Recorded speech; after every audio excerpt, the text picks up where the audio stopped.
ہم وہی کہیں گے جو ہمارا دین ہم کو بتاتا ہے، عمل کرو تو تمہارا بھلا ہے۔ الحمدللہ رب العالمین والصلاة والسلام علی سید الانبیاء والمرسلین، اما بعد، اعوذ باللہ من الشیطان الرجیم، بسم اللہ الرحمن الرحیم۔ یا ایہا الذین آمنوا ادخلوا فی السلم کافۃ ولا تتبعوا خطوات الشیطان انہ لکم عدو مبین۔ صدق اللہ مولانا العظیم وصدق رسولہ النبی الامین المتین الکریم، ونحن علی ذلک لمن الشاہدین والشاکرین والحمد للہ رب العالمین۔ حصول برکت کے لیے حضور اکرم سید عالم نور مجسم محمد رسول اللہ صلی اللہ تعالی علیہ وسلم کی بارگاہ پر نور میں درود و سلام کا ہدیہ پیش کر لیجیے۔ اللہم صلی علی سیدنا و شفیعنا و حبیبنا و مولانا محمد وبارک وسلم صلاۃ و سلام علیک یا رسول اللہ صلی اللہ تعالی علیہ وسلم۔ اسلام کے قانون کا یہ ایک حسن ہے اور اسلامی قوانین کی یہ خوبصورتی ہے کہ اللہ تبارک و تعالی جب کسی سنگین جرم سے بندوں کو روکتا ہے اور منع کرتا ہے تو ڈائریکٹ اس گناہ اور اس برائی سے نہیں روکا جاتا، بلکہ اس گناہ اور اس برائی کے قریب جانے پر بھی پابندی لگا دی جاتی ہے۔ اللہ رب قدیر نے حضرت آدم علیہ السلام اور حضرت حوا رضی اللہ تعالی عنہا کو جب جنت میں رکھا اور ایک خاص قسم کے درخت کا پھل کھانے سے منع کر دیا تو یہ نہیں کہا کہ اس درخت کا پھل مت کھانا، بلکہ یہ کہا وَلَا تَقْرَبَا هَذِهِ الشَّجَرَةَ، تم دونوں اس درخت کے پاس میں بھی مت جانا۔ اللہ رب قدیر نے جب بدکاری کو، زناکاری کو حرام کیا تو صاف صاف فرما دیا وَلَا تَقْرَبُوا الزِّنَا، زنا کے پاس میں بھی مت جانا۔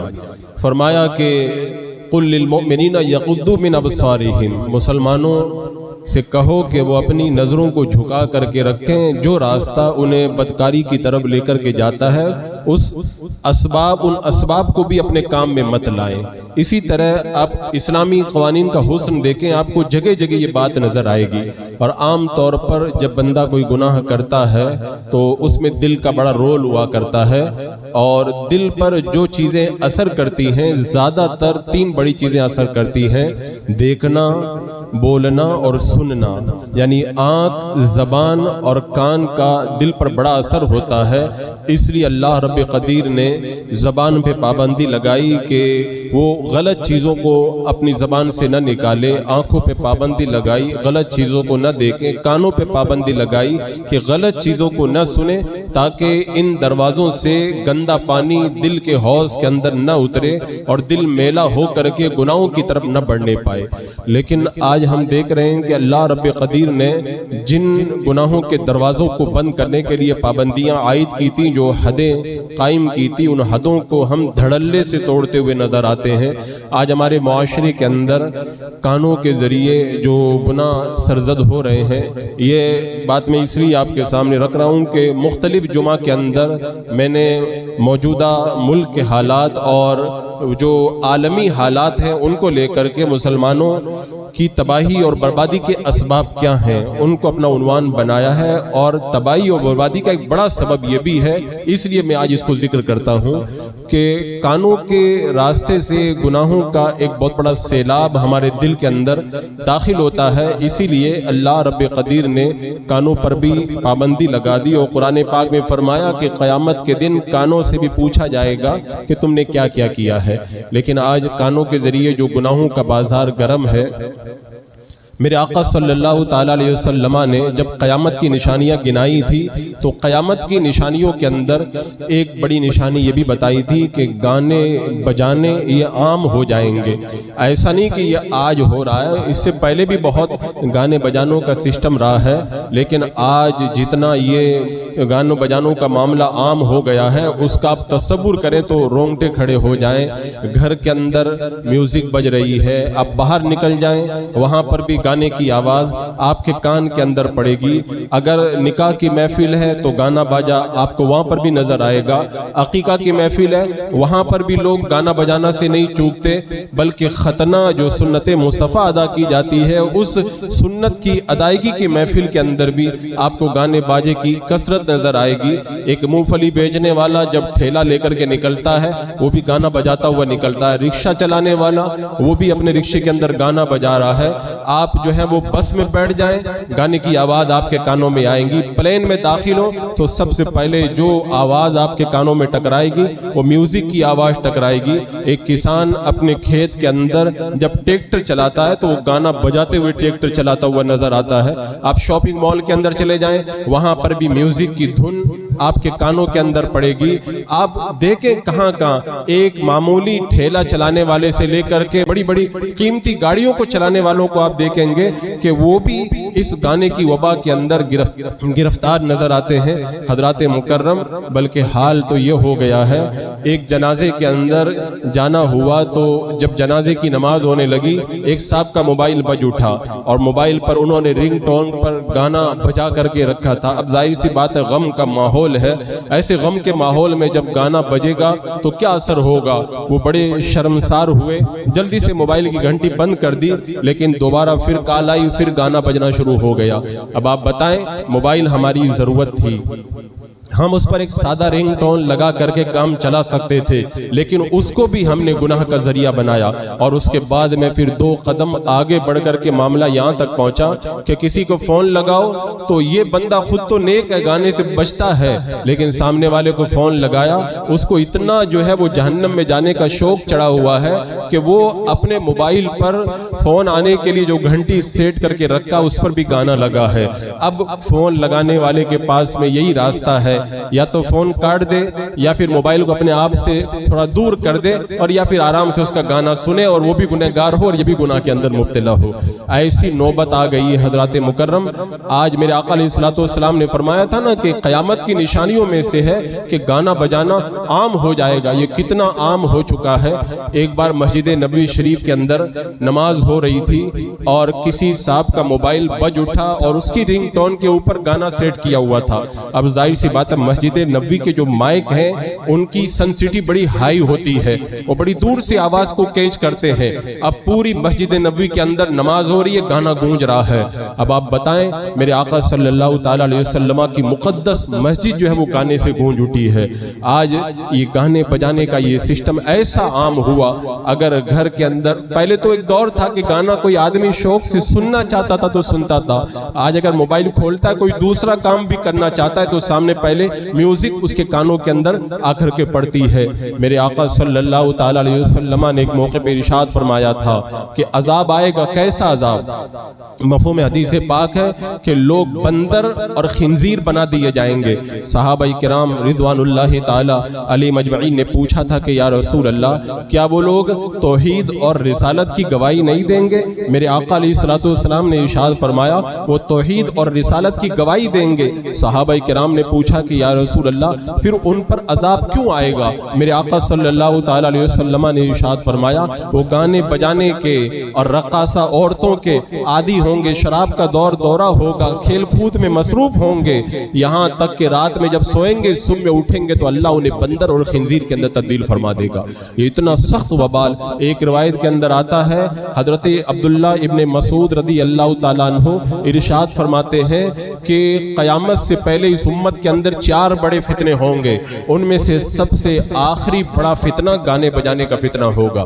اب یہ فتنہ کتنی تیزی سے بڑھ رہا ہے، میں کہتا ہوں کہیں جانے کی ضرورت نہیں، آپ قدم قدم پہ اس فتنے کو اپنی نگاہوں کے سامنے دیکھتے ہوئے نظر آتے ہیں۔ ایک روایت میں آتا ہے قیامت کی 15 نشانیوں کو، بڑی نشانیوں کو گنایا گیا، قیامت کی جب نشانیوں کو بتایا اور فرمایا کہ جب وہ نشانیاں ظاہر ہوں گی تب تم سرخ آندھی کا انتظار کرنا، زلزلے کا انتظار کرنا، صورتوں کے بدل جانے کا انتظار کرنا، زمین میں دھسا دیے جانے کا انتظار کرنا، اور پھر ایسے فتنوں کا انتظار کرنا جیسے موتیوں کا کوئی ہار ہو اور اس کی لڑی ٹوٹ جائے تو موتی جیسے زمین پہ بکھر جاتے ہیں، ایسے فتنے پوری روئے زمین پر پھیل جائیں گے، ان فتنوں کا انتظار کرنا۔ ان بڑی نشانیوں میں سے ایک بات جو ارشاد فرمائی گئی وہ ہے گانے بجانے کا عام ہونا۔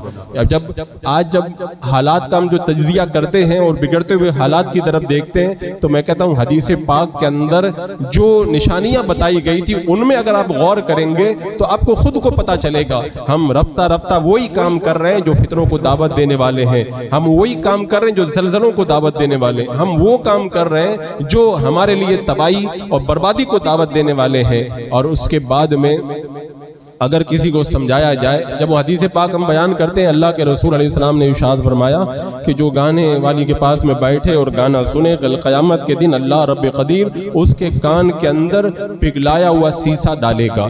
یہ سیسا ایک طرح کا دھات ہے، آگ کے اندر بالکل پگھل جاتا ہے یہ۔ اب بتائیں آگ میں جب سیسے کو پگھلا کر کے کان میں ڈالا جائے گا تو بندے کا کیا حال ہوگا۔ لیکن اب معاملہ یہ ہے نا کہ اس طرح کی روایتیں کون بیان کرے اور کون سنے۔ وہ ایک کالج کے اندر ایک لڑکی نے ایک لڑکے سے کہا تھا کہ گانا سنو گے؟ اس نے کہا کہ میں گانا نہیں سنوں گا۔ لڑکی نے کہا کیوں نہیں سنو گے؟ کہا اس لیے کہ گانا سننے سے بڑا گناہ اور نقصان ہوتا ہے۔ اس نے کہا کیا نقصان ہوتا ہے؟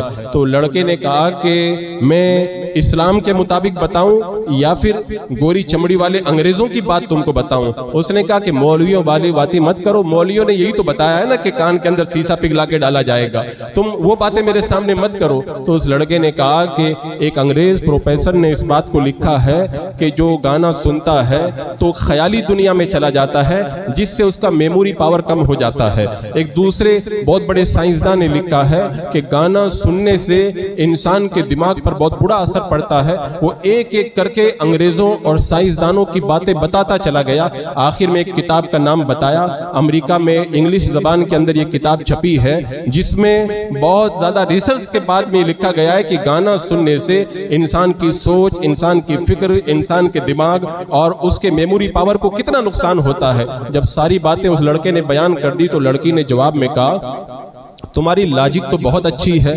تو لڑکے نے کہا میری لاجک اچھی نہیں ہے بلکہ تم گوری چمڑی والے انگریزوں کی غلام بن چکی ہو۔ جب میں نے اللہ کے رسول علیہ السلام کی حدیث کی بات کی تو تو نے مجھے مولوی کا طعنہ دیا، اور جب ان گوری چمڑی والوں کی میں نے بات کی تو تم کو میری لاجک پسند آئی۔ ایسے کالج اور یونیورسٹی میں پڑھنے سے ایسی لڑکیاں تو پیدا ہوں گی، رابعہ بصریہ تھوڑی پیدا ہوگی۔ بس یہی حال آج ہمارے معاشرے اور سوسائٹی کا ہے۔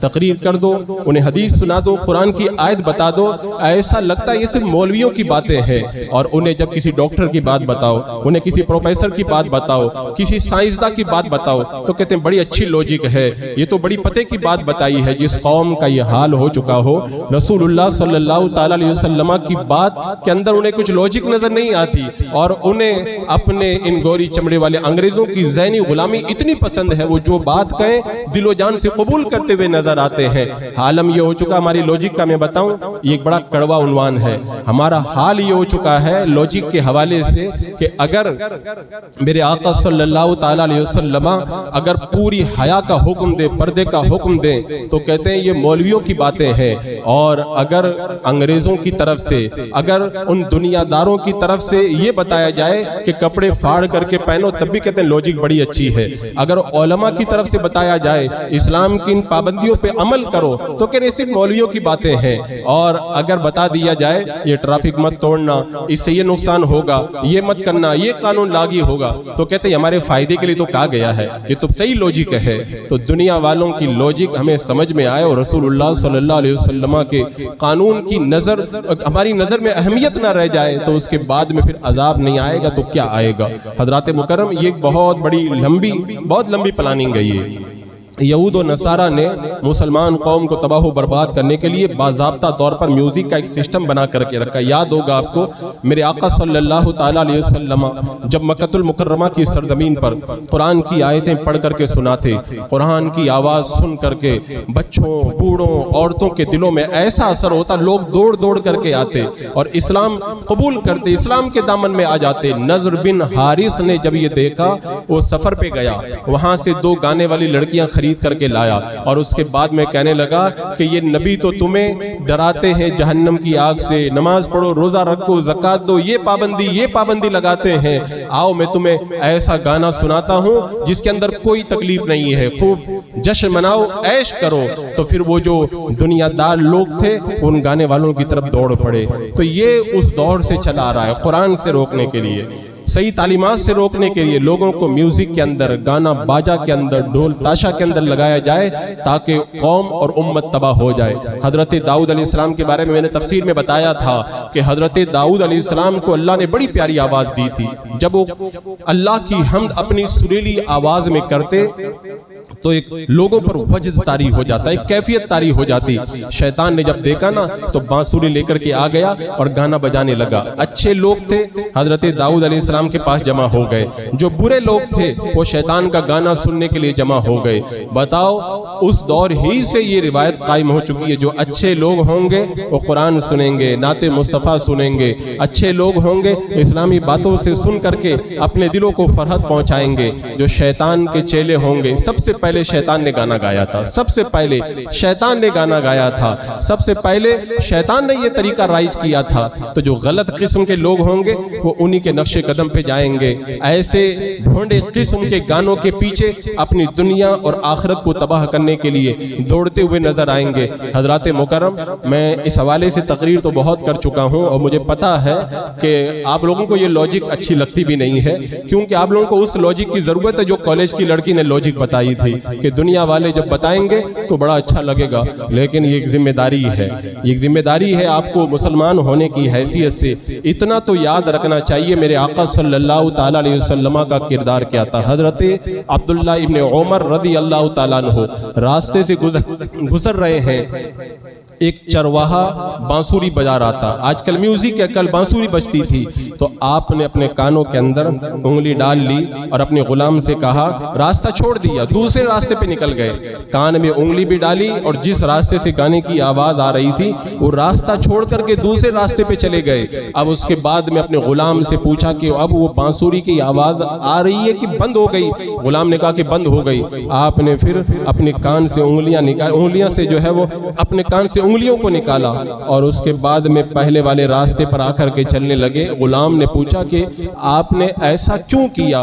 فرمایا میں نے اللہ کے رسول علیہ السلام کو دیکھا ہے کہ جب آپ کے کان میں گانے کی آواز آئی تھی، میرے آقا علیہ السلام نے اپنے کان کے اندر انگلیاں ڈالی تھی اور آپ نے راستہ بدل دیا تھا، میں نے آج اسی سنت مصطفیٰ کو ادا کیا ہے۔ یہ ہے اہل اسلام کا طریقہ، یہ ہے سنت مصطفیٰ، یہ ہے کونین کے سب سے بڑے دانا کائنات کے آقا صلی اللہ تعالیٰ علیہ وسلم کا مقدس طریقہ۔ لیکن آج ہماری لوجک کچھ اور ہی راستہ بتا رہی ہے۔ حضرت عقبہ بن عامر رضی اللہ تعالیٰ عنہ ارشاد فرماتے ہیں، جس سفر کے اندر گانا بجتا ہے شیطان اس کا ہم سفر ہوتا ہے، جس سفر میں ذکر الہی ہوتا ہے فرشتہ اس کا ہم سفر ہوتا ہے۔ ہماری بارات نکلتی ہے، ہمارا جشن چلتا ہے، گانا باجا گھنٹی کے ساتھ میں چلتا ہے، شیطان بھی ساتھ ساتھ کے اندر چلتا رہتا ہے، کیونکہ حدیث پاک میں ہے، میرے آقا علیہ السلام نے ارشاد فرمایا جب کوئی گانا بجاتا ہے، مفہوم حدیث ہے، جب کوئی گانا بجاتا ہے تو شیطان اسے لات مارتا ہے، تو شیطان کے لات مارنے کی وجہ سے وہ جھومنے لگ جاتا ہے۔ آپ نے دیکھا ہوگا بڑے تو بڑے، چھوٹا بچہ بھی جب موبائل میں جب میوزک سنتا ہے تو وہ بھی ناچنا شروع کر دیتا ہے۔ تو اللہ کے رسول علیہ السلام نے بتایا شیطان لات مارتا ہے، اور جب تک وہ گانے میں لگا رہتا ہے شیطان لات مارتا رہتا ہے، وہ جھومتا رہتا ہے، اور جو ہی گانا بند کرتا ہے شیطان شیطان لات ماننا بند کر دیتا ہے، پھر وہ دوبارہ اپنی اصلی حالت پہ آ جاتا ہے۔ تو شیطان کی لاتیں کھا کھا کر کے، اپنی شادیوں میں گانے بجا بجا کر کے شیطان کو ساتھ میں لے کر کے جانے والے لوگ کل قیامت کے دن اللہ کے رسول علیہ السلام کی بارگاہ میں جا کر کے کیا منہ دکھائیں گے، ذرا اس کا ایک لمحے کے لیے تصور کریں۔ حضرات مکرم، آج اہل ایمان کا طریقہ اس حوالے سے کیا ہو چکا ہے، ایک شہر کے اندر میوزک کی پارٹی چل رہی تھی اور ایک گانے والا اپنی ترنم بھری آواز کے اندر خوب گانے گنگنا رہا تھا، لوگ فرمائش پہ فرمائش کر رہے تھے، یہ گانا گاؤ وہ گانا گاؤ۔ اب وہ گانا گاتا چلا جا رہا تھا، اچانک مسجد سے اذان کی آواز آئی۔ جب مسجد سے اذان کی آواز آئی تو پتہ نہیں اس کے دل میں کیا خیال آیا، وہ چپ ہو گیا۔ اب مجمع وہ تو چاہ رہا تھا کہ گانا چالو رہے، لیکن بولنے کی ہمت کسی کی نہیں تھی۔ آج بھی اگر گانا، وہ پہلے کا دور تھا جب ہم نے دیکھا تھا کہ جب گانا وغیرہ بجتا تھا، اذان کی آواز آتی تھی تو لوگ ٹی وی بند کر دیتے تھے، اپنا ریڈیو بند کر دیتے تھے، عورتیں اپنے سروں پہ دوپٹہ رکھ لیتی تھی، گھر کے اندر سناٹا ہو جاتا تھا۔ اب تو گانا چلتا رہے گا، چاہے اذان کی آواز آئے، چاہے خطبے کی آواز آئے، اس کی کوئی پرواہ کسی کو نہیں ہے۔ لیکن اللہ نے اس کے دل کے اندر یہ بات پیدا کی، وہ رک گیا، اب کوئی بول نہیں سکا۔ ایک چھوٹی سی بچی تھی، وہ پوچھنے لگی، انکل آپ گانا کیوں نہیں گا رہے، کیوں رک گئے آپ؟ تو اس گانے والے نے کہا کہ وہ مسجد سے اذان کی آواز آ رہی ہے۔ تو بچی نے ایک جملہ کہا، بچی نے کہا انکل آپ گاتے رہیے نا، کون سا آپ کو جنت میں جانا ہے، آپ گاتے رہیے۔ جب اس نے سنا گانے والے نے تو اس کے دل کے اوپر بجلی گری، وہ بچی کیا کہہ رہی ہے، آپ کو کون سا جنت میں جانا ہے؟ کیونکہ جب وہ کام ہی آپ ایسے کر رہے ہیں جو جہنم میں لے جانے والے ہیں تو پھر جنت کی امید آپ کو کیا ہے؟ اور جب جہنم میں جانا ہی ہے تو پھر آپ کو تو گانا گاتے رہنا چاہیے، چپ ہونے کی کیا ضرورت ہے؟ وہ گانے والا کہتا بچی کی وہ آواز میرے دل میں اتر گئی اور اسی دن میں نے گانے سے توبہ کر لی۔ تو جو بچہ، جو بندہ جنت کے اندر جانے کی تمنا رکھے اور پھر بھی گانا بجائے، گانا سنے، تو پھر اس کو سوچنا چاہیے کہ کام تو جنتیوں والا وہ نہیں کر، کام تو وہ جہنمیوں والا کر رہا ہے۔ اہل جنت کا کام تو وہ ہے جو حضرت عبداللہ ابن عمر رضی اللہ تعالیٰ عنہ نے بتایا، اور حضرات مکرم ہمارے اسلاف کا یہ بہت پہلے سے طریقہ رہا ہے۔ حضرت زبید بن عبداللہ کا یہ طریقہ رہا ہے، جس شادی کے اندر گانا باجا ہوتا تھا اس شادی کے اندر وہ لوگ نہیں جایا کرتے تھے۔ ایک بار میں ایک نکاح پڑھانے کے لیے گیا اور جو ہی جا کے اسٹیج پر بیٹھا، باہر سے بارات آئی اور وہ جو ہے وہ ہنگامہ، ڈھول تاشا، شیطانی کام پورا کا پورا جو ہے وہ اسٹیج کے پاس میں شروع ہو گیا۔ بار میں نے دیکھا تو میں اٹھ کے چلا آیا، میں نے کہا مجھے نکاح نہیں پڑھانا۔ تھوڑی دیر کے بعد میں پتا چلا بہت بڑی خانقاہ کے بہت بڑے پیر صاحب بڑے شوق سے آئے اور نکاح پڑھا کر کے چلے گئے۔ یعنی آپ نہیں پڑھاؤ گے تو بڑے بڑے پارسا بھی ہمارے پاس میں پڑھانے والے موجود ہیں۔ یہ کھلا کی بات بتاتا ہوں، ایک مسجد کے پاس میں شادی تھی اور پوری رات انہوں نے ہنگامہ مچایا، پوری رات انہوں نے ڈھول تاشا بجایا۔ اب دوسرے دن امام صاحب سے کہا کہ نکاح پڑھا دیجئے، تو امام صاحب نے کہا کہ میں نکاح نہیں پڑھاؤں گا اس لیے کہ تم نے بڑی خرافات کی ہے، مسجد کی بے حرمتی کی ہے۔ وہ کہنے لگے رہنے دو امام صاحب، دوسرے بہت مل جائیں گے نکاح پڑھانے والے بہت مل جائیں گے، لیکن جہنم سے بچانے والا قیامت کے دن کوئی نہیں ملے گا۔ کل جب ضرورت پڑے گی تمہیں جہنم سے آزادی کے لیے تو اس وقت تمہارے سامنے کوئی نہیں آئے گا، لیکن ہماری لوجک بھی تو پہلی ہونی چاہیے۔ ہم نے لوجک تو اس لڑکی کی اس کردار کی طرح ہم نے بنا کر کے رکھی ہے۔ ایک امریکہ کا بہت بڑا ایک سائنسداں ہے پال سنگھ، اس نے اس بات کو لکھا ہے کہ جو لوگ گانا سنتے ہیں نا تو گانا سننے کی وجہ سے ان کے ذہن کو جو نقصانات ہوتے ہیں ان کو بیان نہیں کیا جا سکتا۔ اس پر کئی لوگوں نے باضابطہ طور پر ریسرچ کیا۔ ایک سائنسداں نے تو یہاں تک لکھا ہے کہ ہم نے ریسرچ کیا تو پتا چلا کہ امریکہ کے اندر ہر سال ہزاروں لوگ گانا سننے کی وجہ سے خودکشی کر لیتے ہیں، اپنے آپ کو سوسائیڈ کر لیتے ہیں، کیونکہ ذہن کا جو زاویہ ہوتا ہے اس کی وجہ سے بدل کر کے رہ جاتا ہے۔ لیکن بندہ اس کو سمجھے تب تو، لیکن جب کوئی سمجھنے کے لیے تیار نہ ہو تب کیا کیا جائے گا؟ ان لوگوں کا حال اور عالم تو یہ ہے کہ انہیں یہ باتیں سب مولویوں کی باتیں نظر آتی ہیں۔ قرآن سناؤ کہتے مولویوں کی باتیں، حدیث سناؤ کہتے مولویوں کی باتیں۔ اگر ان کو بتاؤ کہ اللہ کے رسول علیہ السلام نے ارشاد فرمایا دو آوازوں پر لعنت ہے، دو لوگ ملعون ہیں، ایک غم کے موقع پہ چلا کر کے رونے والے اور دوسرا خوشی کے موقع پہ باجا وغیرہ بجانے والے، یہ ملعون میرے آقا علیہ السلام نے قرار دیا۔ کہتے یہ مولویوں کی باتیں ہیں، تو ان کا حال تو سمندر کی اس مچھلی کی طرح ہے۔ وہ کسی نے بڑی اچھی مثال دی تھی کہ جب شکاری نے شکار کرنے کے لیے کانٹا جب سمندر کے اندر ڈالا ہے، چھوٹی سی مچھلی آگے بڑھی تاکہ میں اس کو نگل لوں، تو بڑی مچھلی نے اس کو سمجھایا کہ ایسا مت کرو، تمہارا جو ہے وہ معاملہ خراب ہو جائے گا، تم پھنس جاؤ گی، اور پھنس جاؤ گی تمہیں نکال کر کے شکاری لے جائے گا، پھر تمہیں چھری سے کاٹے گا، اس کے بعد تمہاری بوٹی بنائے گا، اور بوٹی بنا کر کے پھر تمہیں آگ کے اوپر تپائے گا، کیل کانٹوں سے لیس ہوگا، اور اس کے بعد میں 10 انگلیاں اور 32 دانتوں سے تمہیں کھائے گا۔ وہ چھوٹی مچھلی کہنے لگی میں تو پورے سمندر میں گھومی ہوں، نہ مجھے کہیں 10 انگلیاں نظر آئی، نہ مجھے کہیں پر 32 دانت نظر آئے، نہ کہیں آگ نظر آئی، نہ کوئی کیل کانٹے مجھ کو نظر آئے، یہ سب پرانی باتیں چھوڑو، میں تو اس کو کھاؤں گی۔ جو ہی مچھلی نے ادھر منہ لگایا اور پھنسی، نکل کر کے باہر آئی، پھر اس کو ایک ایک چیز نظر آنے لگی۔ اس بڑی نے جو سمجھایا تھا نا، وہی سارا نقشہ نگاہوں کے سامنے گھومنے لگا۔ یہ لوگ جو کہتے نا یہ مولویوں کی باتیں ہیں، مولویوں کی باتیں ہیں، جو ہی جان نکلے گی پھر سارا نقشہ نگاہوں کے سامنے آئے گا، وہی آگ کا عذاب، وہی جہنم کا عذاب، وہی فرشتے اور وہی ان کے اوپر پڑنے والے گرز، وہ سارا نقشہ نگاہوں کے سامنے آ جائے گا۔ لیکن پھر بعد میں کیا ہوگا؟ جب بندہ پھنس جائے اس کے بعد میں پھر کیا کر سکتا ہے؟ حضرات مکرم حضرت شیخ مجدد الفسانی رحمۃ اللہ تعالی علیہ، جو 1000ویں صدی کے مجدد ہیں، ہندوستان کی سرزمین پر اکبری فتنہ کے خلاف باضابطہ طور پر ڈٹ کر کے جنگ کرنے والی ذات کا نام شیخ مجدد الفسانی رحمۃ اللہ تعالی علیہ۔ ولایت کے بہت سارے مراتب آپ نے طے کیے اور روحانی طور پر کہاں کہاں پہنچے۔ ایک دن آپ نے اپنے مکتوبات میں ارشاد فرمایا کہ میں نے روحانی سفر کی، تو روحانی سفر میں میں نے جو دیکھا اس میں اور علماء جو بتاتے ہیں اس میں ایک ذرہ برابر بھی فرق نہیں ہے، بس صرف ایک پردہ پڑا ہوا ہے۔ علماء جو بتاتے ہیں اور جو بتاتے ہیں وہ جو ہونے والا ہے، ان دونوں کے بیچ میں ایک پردہ ہے۔ اگر پردہ ہٹ جائے تو جو علماء بتاتے ہیں مرنے کے بعد سب وہی ہونے والا ہے۔ یہ میں نے روحانی طور پر اس کا میں نے نظارہ کیا ہے۔ تو اگر کسی کی آنکھوں پہ پردہ پڑا ہے تو کم سے کم اہل حق کی بات کو سن کر کے اسے سمجھنا چاہیے اور رائے راست پہ آ جانا چاہیے۔ اور اگر صرف مولویوں کی باتیں، ڈراؤنی فلمیں اگر کہہ کر کے ٹال دیا تو پھر وہی مچھلی والا حساب ہوگا کہ پھنسنے کے بعد کہو گے ارے ہم تو کہتے تھے کہ سمندر میں کچھ بھی یہ سب نہیں ہے، مرنے کے بعد پتا چلا کہ یہ ساری چیزیں تو ہماری نگاہوں کے سامنے ایک کے بعد دیگرے آتی چلی جا رہی ہیں۔ آپ دیکھیں میرا رب قرآن پاک میں کیا ارشاد فرماتا ہے، افحسبتم انما خلقناکم عبثا، کیا تم نے یہ سمجھ رکھا ہے کہ تم کو افحسبتم انما خلقناکم، ہم نے تمہیں بیکار پیدا کیا ہے، تم ہماری طرف لوٹ کر کے نہیں آؤ گے؟ اللہ تعالیٰ ارشاد فرماتا ہے ایحسب الانسان ان یترک سدی، کیا انسان اس گھمنڈ میں ہے کہ اسے آزاد چھوڑ دیا جائے گا؟ اس گھمنڈ میں کوئی نہ رہے۔ آزادی ایک مخصوص وقت کے لیے ہے، جب وہ وقت ختم ہو جائے گا اور اس کے بعد میں جب گرفت فرمائے گا رب تبارک و تعالیٰ تب پتا چلے گا یہ صرف مولویوں کی باتیں نہ تھی، صحیح تو وہی تھا جو علماء کرام قرآن و سنت کی روشنی کے اندر دنیا کے اندر بتایا کرتے تھے اور ہماری نگاہوں کے سامنے رکھا کرتے تھے۔ آج ہماری لوجک کا یہ حال ہو چکا ہے۔ یہ بات میں اس لیے بار بار کہہ رہا ہوں کہ لوگ یہ روایتیں سب سنتے ہیں جس کو میں بیان کر رہا ہوں، لیکن اس کو اپنے اوپر نہیں لیتے۔ کسی سے کہا تھا ایک بار آدمی نے، اگر میں تمہیں 10 کروڑ روپیہ دے دوں تو تم کیا کرو گے؟ کہا اگر مجھے 10 کروڑ روپے دو گے تو مسکراؤں گا، اللہ کا شکر ادا کروں گا۔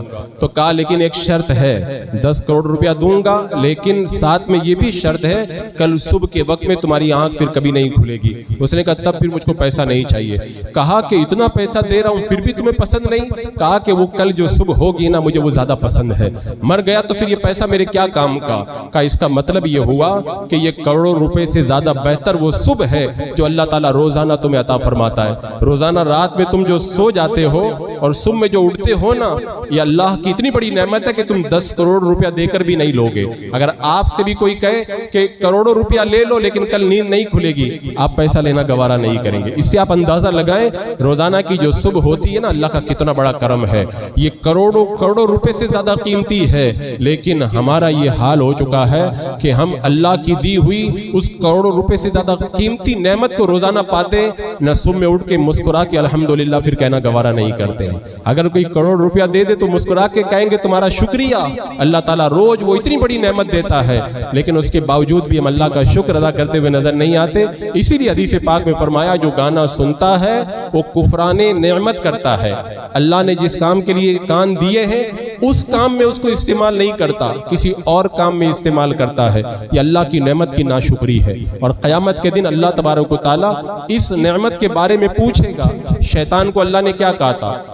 وَاسْتَفْزِزْ مَنِ اسْتَطَعْتَ مِنْهُمْ بِصَوْتِكَ، اللہ نے فرمایا تھا شیطان سے کہ تو اپنی آواز سے جس پر بھی قابو پا سکے اس کو پھسلا دے۔ یہ شیطان کا کام ہے، آوازوں سے لوگوں کو پھسلانا۔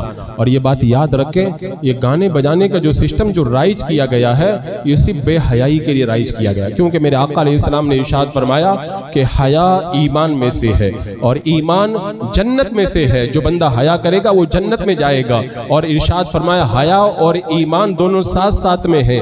جب بندہ بے حیا ہو جاتا ہے تو وہ حدیث پاک میں فرمایا کہ نا بے حیا ہو جائے تو جو مرضی آئے وہ کر۔ آج آپ دیکھیں جو گانے بجانے پہ اتر آتے نا، سفید داڑھی کا بوڑھا ہے، سفید داڑھی ہو گئی ہے، بارات کے ساتھ میں چل رہا ہے، بیٹے کی شادی ہے، اس سے کہتے ہیں وہ امام صاحب نے تقریر میں منع کیا تھا، پھر بھی آپ اپنے بیٹے کی شادی کے اندر یہ باجا لے کر کے جا رہے ہیں، تو 32 دانت نکال کر کے اپنا منہ چوڑا کر دے گا اور پھر ایسے ہی نکل جائے گا جیسے کچھ اثر ہی نہیں ہوا ہے۔ وہ تو پتہ تو قیامت کے دن چلے گا نا، اور اس سے کہا جائے گا کہ تو نے جو یہ بال سفید کیے تھے، کیا دھوپ میں بیٹھ کر کے بال سفید کیے تھے؟ کیا تیرے اندر عقل نہیں تھی؟ تیرے اندر سمجھ نہیں تھی؟ کتنا بڑا وہ بال ہے، اور خاص طور سے اس دور کے اندر جس سے ہم زندگی گزار رہے ہیں، کتنا افسوس ہوتا ہے۔ حدیث پاک میں کیا فرمایا گیا؟ حدیث پاک میں اور اسلام نے ہم کو یہ درد دیا، ہم کو یہ محبت دی۔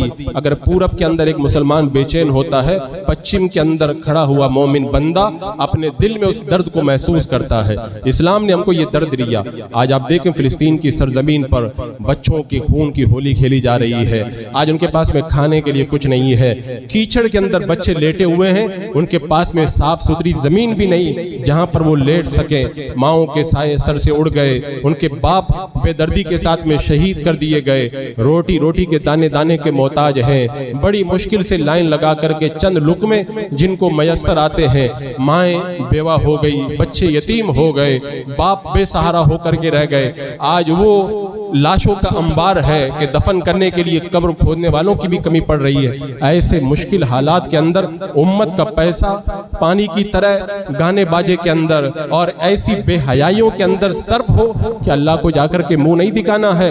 حضرت امام سبکی رحمت اللہ تعالیٰ علیہ نے فرمایا تھا، اللہ نے ہاتھ اس لیے نہیں دیے کہ تم فریاد کرو، اللہ نے ہاتھ اس لیے دیے کہ ظالم کا گریبان پکڑ لو۔ اگر ظالم کے گریبان تک تمہارے ہاتھ نہیں پہنچ سکتے تو کیا ان ہاتھوں کے ذریعے گانا باجا کرو گے، بینڈ باجا بجاؤ گے؟ ارے کم سے کم ہاتھوں کو اٹھا کے اللہ کی بارگاہ میں دعا تو کر سکتے ہو۔ لیکن آج ہمارے وہ ہاتھ جو ظالم کے گریبان تک نہیں پہنچ سکتے، وہی ہمارے ہاتھ گناہوں کے اڈوں کے اوپر گناہوں کے اندر مگن نظر آتے ہیں۔ ہماری مسجدوں میں میوزکیں بج اٹھتی ہیں، ہماری مقبروں کے اندر میوزکیں بج اٹھتی ہیں، ہماری کوئی محفل آج بے حیائی کا ایسا ننگا ناچ ہو رہا ہے۔ شریف گھرانے کے لوگ اپنی بچیوں کو اسکول میں بھیجتے، کوئی زمانہ تھا تب رنڈیاں ناچا کرتی تھی، آج بڑے بڑے شریف گھرانوں کی بچیاں اسکول کے اندر ڈانس کر رہی ہیں۔ یہ فنون لطیفہ کے نام پر بے حیائی کا ایک جال پھیلا دیا گیا ہے۔ تقریریں تو اس سے پہلے بھی میں نے بہت کی ہیں، آج کی تقریر میں نے تقریر کے اعتبار سے نہیں کی ہے۔ اگر کسی کو شرم ہو، غیرت ہو، حیا ہو، آنکھوں کا پانی نہ بھرا ہو، اگر بدن کا خون ٹھنڈا نہ ہوا ہو، اگر کسی کے اندر ذرہ برابر بھی ایمانی حیا باقی ہو تو اس کی غیرت کو میں نے جگانے کے لیے باتیں کہی ہیں، تاکہ وہ احساس کرے میں ایک مسلمان بندہ ہوں، میرے اوپر اللہ رب قدیر نے کچھ ذمہ داریاں عائد کی ہیں، اور قیامت کے دن اللہ کی بارگاہ میں مجھے جا کر کے جواب دینا ہے۔ کہتے ہو کہ 2 دن کی خوشی ہے، جنازہ کی طرح کیسے نکال دیں؟ تمہاری 2 دن کی خوشی تمہیں ہمیشہ ہمیشہ کے لیے جہنم کے اندر نہ ڈال دے۔ تم نے جیسے ساری زندگی خوشیوں میں ایسے گزاری ہے نا، اپنے خوشی کے 2 دن بھی ایسے ہی گزار دو جیسے میرے آقا علیہ الصلوۃ والسلام نے حضرت خاتون جنت کی شادی کے اندر کیا تھا۔ افسوس ہوتا ہے، سنت مصطفیٰ، ختنہ کی رسم سنت مصطفیٰ، عقیقہ کی رسم سنت مصطفیٰ، شادی اور نکاح کی رسم سنت مصطفیٰ۔ ہم نے سنتوں کو شیطانی کاموں، حرام کاریوں اور ایسی نابکاریوں سے اتنا گندا کر دیا، اب تو کلیجہ کھانپتا ہے کہیں نکاح پڑھانے کے جائیں۔ کئی بار سوچتا ہوں کہ نکاح پڑھانا بند کر دیا جائے، کیونکہ لاکھ منع کر دو، لوگ 1000 وعدے کر لیتے ہیں، اور جب لے کر کے جاتے ہیں نا تو وہاں پہ وہی ننگا ناچ چالو ہوتا ہے۔ اور پھر جب کہو نا کہ میں نے کہا تھا، تم نے کہا تھا کہ کچھ نہیں ہے، تو بہت بھولے بھولے بن کے کہتے ہیں مجھے نہیں پتا تھا کہ یہ سب ہونے والا ہے، شادی کا سارا انتظام تم کو پتا تھا، اور شیطانی ننگا ناچ ہونے والا تھا وہ تم کو پتا نہیں تھا۔ کم سے کم یہ ننگا ناچ کرنے سے پہلے فلسطین کے مظلوموں کی آہوں کو یاد کر لیتے، ان چلاتی اور فریاد کرتی ماؤں کی فریاد کو یاد کر لیتے۔ کل قیامت کے دن کیا وہ تمہارا دامن پکڑ کر کے رب کی بارگاہ میں نہیں لے کے جائیں گی؟